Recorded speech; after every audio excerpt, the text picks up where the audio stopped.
یہ جو سفید ریف یہاں بیٹھے ہوئے ہیں ان سے پوچھ کے دیکھو، جلد باز آدمی ہمیشہ ٹینشن میں رہتا ہے، اس لیے کہ کرتا پہلے سوچتا بعد میں،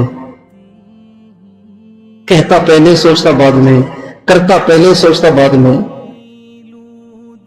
اور امام غزالی رحمۃ اللہ علیہ نے جلد بازی کو بھی روحانی امراض میں شامل کیا ہے، جیسے بد نظری، حسن پرستی اور تکبر اور بخل اور حسد اور بغض اور بدگمانی، کینہ، یہ روحانی امراض ہے نا۔ وہ کہتے ہیں جلد بازی بھی روحانی مرض ہے۔ یہ جلد بازی ہوتی ہے اللہ کی طرف دھیان نہ ہونے کی وجہ سے اور تقدیر پر بھروسہ نہ ہونے کی وجہ سے۔ ہم لوگ سبق پڑھتے تھے حضرت مولانا نذر الرحمان صاحب کے پاس، باقی بزرگوں کے پاس ہماری جگہیں مقرر ہوتی تھی، اس نے یہاں بیٹھنا ہے، اس نے یہاں بیٹھنا ہے، اس نے یہاں بیٹھنا ہے۔ حضرت مولانا نذر الرحمان صاحب نے بیٹھنے کی جگہ مقرر نہیں کی، لہذا جب سبق کا وقت ہوتا تھا تو تپائیاں ہاتھ میں، اس پر کتابیں اور دور ہوتے تھے تاکہ آگے بیٹھوں۔ ایک دفعہ اسی طرح دوڑ کے جا کے بیٹھے تو مولانا نذر الرحمان صاحب فرمانے لگے، بندے خدا، اللہ تعالیٰ کے یہاں ہر ایک ہی جگہ مقرر ہے، اس کا یقین رکھو،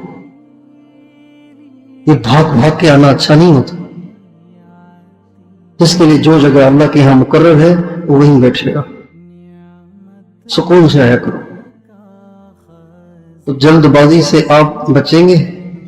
بچوں کو تو بچانا ہے، پہلے بڑے تو بچیں۔ آج کل بڑے بھی بچے بنے ہوئے ہیں اس لیے نہیں بچ پا رہے، تو پہلے بڑوں کو بچانا ہے، پھر بچوں کو بھی بچانا ہے۔